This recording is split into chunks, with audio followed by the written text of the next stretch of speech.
The Curse of Faces, powerful and inescapably deadly, has plagued the world for centuries. For 300 years, if any human looked upon another's face, both would die. Then, one day, a man simply known as the Maker appeared and shared his solution to the curse: masks. Though not a cure by any means, humanity was finally able to emerge from an era of solitude and begin to bring the world back from the brink of total extinction. Over the next 300 years, hidden behind the relative safety of their masks, old kingdoms were rebuilt, unlikely alliances were formed, and new empires rose. Though still forced to hide their faces to avoid a deadly fate, humanity was finally afforded some hard-won stability some 600 years after the Curse of Faces was unleashed. Now, all eyes of the continent have turned to the kingdom of Yariv, the source of the curse, as brave souls enter the mysterious kingdom in search of a cure. In Verho, Curse of Faces.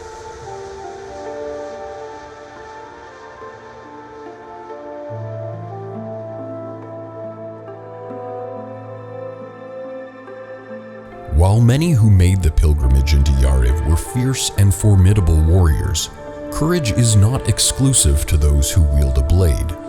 Scholars and mages from across the continent also made their way to the accursed kingdom, using their knowledge of and connection to the magical forces of the world to survive the journey.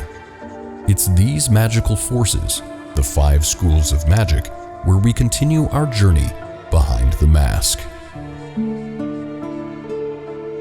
Long ago, in the days of the old gods, before the Curse of Faces would even be conceived, humanity was blessed with the ability to channel the forces of mana that flow through all living things.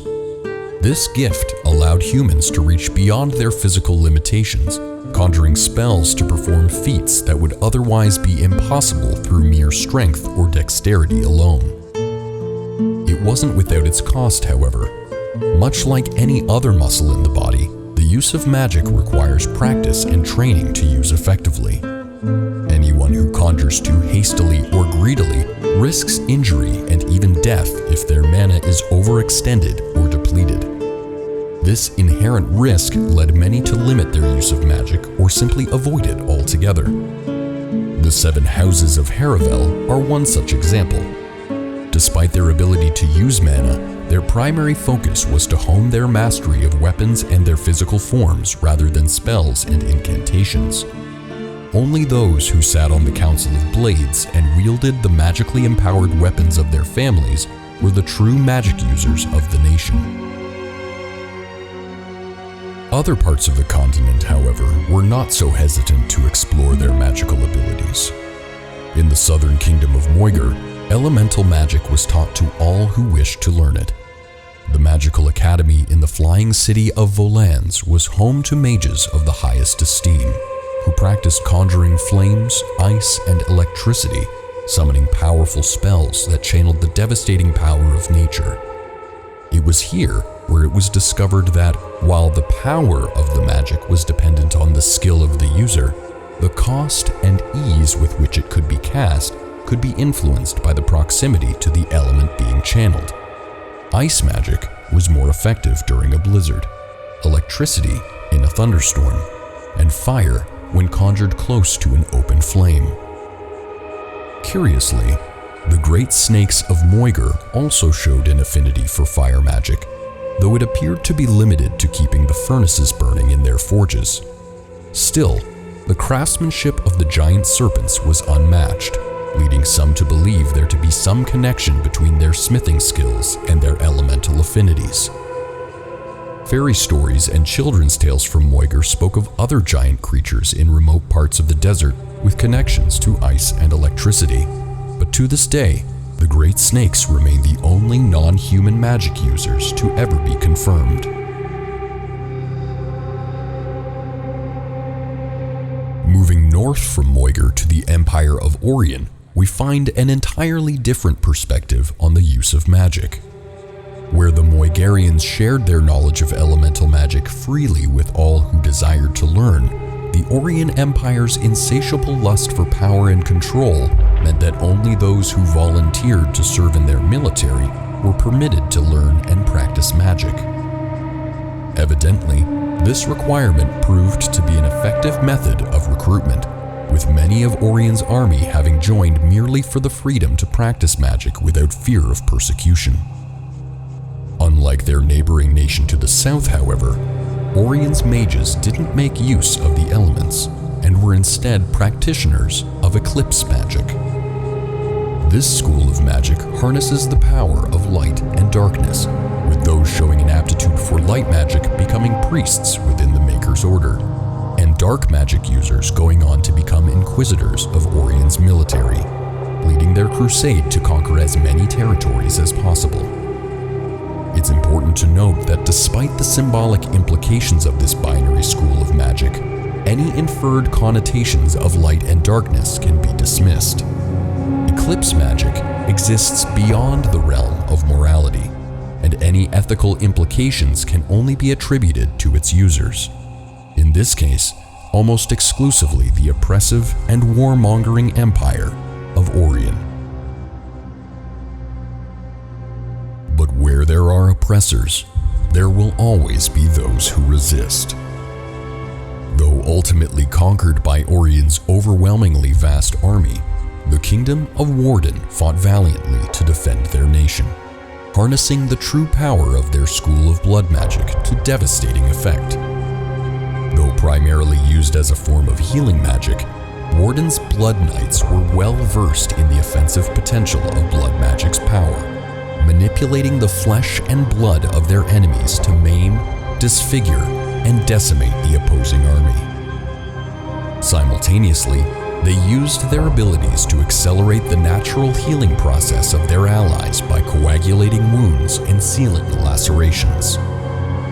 Despite their meager numbers, the unmatched power and efficiency of blood magic allowed Warden's army to hold their own for longer than any who had opposed Orien in the past. Had it not been for the sheer size of Orien's forces, Warden likely would have emerged victorious. However, the use of blood magic comes at a great cost to the user's mana reserves, and Warden's Blood Knights simply couldn't keep up with the seemingly never-ending onslaught from their invaders. Several fortuitous victories by the Orien army also resulted in them obtaining some secrets and techniques of blood magic and employing its use themselves, though this was restricted primarily to higher-ranking inquisitors within Orien's forces. Seeing the futility of their efforts and not wanting their more closely guarded secrets to fall into enemy hands, Warden offered the conditional surrender of their land and retreated to the far east island of Old Warden. There, the most devout followers of the school of blood magic jealously guard their power, isolating themselves from the rest of the continent. On an island off the western coast of the continent, equally isolated from the mainland, live the users of an entirely different school of magic. Blessed by the wind god themselves, the people of the Blinded Isles are masters of air manipulation, so adept that they can detect minute changes in pressure with such accuracy that they can effectively see using the air around them. This is of course necessary, as the people here practice gouging out the eyes of their newborns in order to obtain the wind god's blessing. Barbaric as it may be, this was practiced long before the rise of the Maker and the advent of masks, making the Blinded Isles the only place in the world to have almost entirely circumvented the Curse of Faces in the early days of its devastation. Unlike the isolationism of Old Warden, however, where outsiders are kept out to guard the secrets of blood magic, the Blinded Isles guard their home out of contempt for the people of the mainland, even going so far as to position mages along its coast with the power to conjure hurricane-forced winds to redirect or capsize exploratory vessels that sail too close to their shores. This animosity likely stems directly from the wind god themselves, who, while unable to prevent anyone from learning and harnessing the power of wind magic, torments any who may attempt to control the wind without their blessing, driving them mad with unintelligible disembodied voices and hallucinations. Though the exact reason for the wind god's contempt is unknown to most, if not all, of the world's population, it's rumored that the answers might be found in the kingdom of Yariv. The fifth and final school of magic is perhaps the most controversial of all, the School of Death. Universally outlawed throughout all the kingdoms, to even admit to knowing how to conjure death magic is a punishable offense. While other schools of magic may indeed have the power to end someone's life, they at least provide some practical applications such as conjuring flames or healing wounds. Death magic, on the other hand, appears to exist only to inflict suffering. Named such for the only eventual outcome of being affected by a spell from this school, death magic centers around poison, infection, pestilence, and cancer, with victims welcoming death as a merciful release from their suffering rather than a fearful end. Understandably, users of this kind of magic are few and far between, relegated to the shadows to avoid ostracization, exile, or execution. Some believe that a secret society of assassins were the first to discover this form of magic and still use it to this day. But the only records that exist of anyone caught using death magic have been traveling merchants selling spells to jilted lovers and their broken-hearted customers who claimed revenge for their partner's infidelity. Interestingly, the Curse of Faces, perhaps the most powerful magic to have ever been conjured in the history of this world, belongs to none of these schools. Scholars have speculated that perhaps it was a form of blood magic, given the explosive effect it has on its victims' heads when they look upon another's face.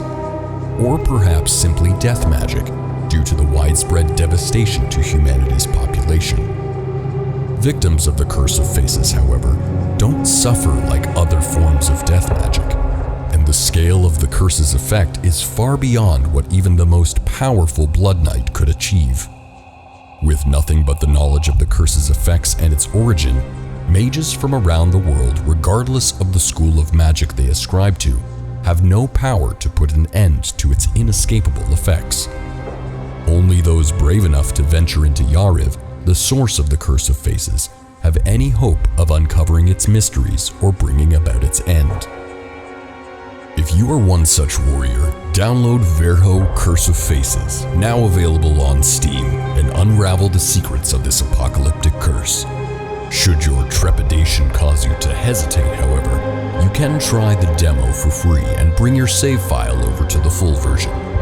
For more content like this, be sure to subscribe to Cobra Teku Games, and I'll see you in the next one.